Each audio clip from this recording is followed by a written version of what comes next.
बिस्मिल्लाहिर्रहमानिर्रहीम। अस्सलाम वालेकुम व्यूअर्स। आज जो रेसिपी जो गोभी के पराठों की वो इंस्टेंट और सिंपल है।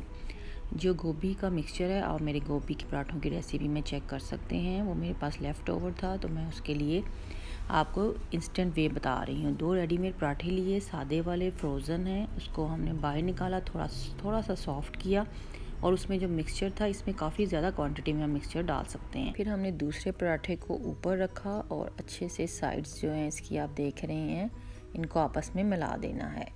तो ये हमारा गोभी का पराठा रेडी हो गया है पकने के लिए। मैंने तवा लिया या पैन ले लें, उसको हमने गरम किया हुआ था मीडियम टू लो हीट पे। हमने तवे में हल्का सा घी लगा लिया या ऑयल लगा लें, क्योंकि इसमें ज़्यादा घी या ऑयल डालने की ज़रूरत नहीं होती। रेडीमेड्स पराठों में ऑलरेडी ही ऑयल होता है। तो हमने इसको मीडियम टू लो हीट पे पका लेना है। ये माशाल्लाह सा इंस्टेंट सिंपल गोभी का पराठा रेडी हो चुका है। आप इसको पुदीने की चटनी से खाएं और इसमें फीलिंग्स भी माशाल्लाह आप काफ़ी अच्छे से डालकर एंजॉय कर सकते हैं। इजी वे है इसको पकाने का, ज़रूर ट्राई कीजिएगा। मुझे बताइएगा कि ये आइडिया मेरा आपको कैसा लगा। मुझे दुआओं में याद रखें। मेरे चैनल को सब्सक्राइब करें, लाइक करें, कमेंट्स दें और शेयर किया करें। Thanks for watching. अल्लाह हाफिज़।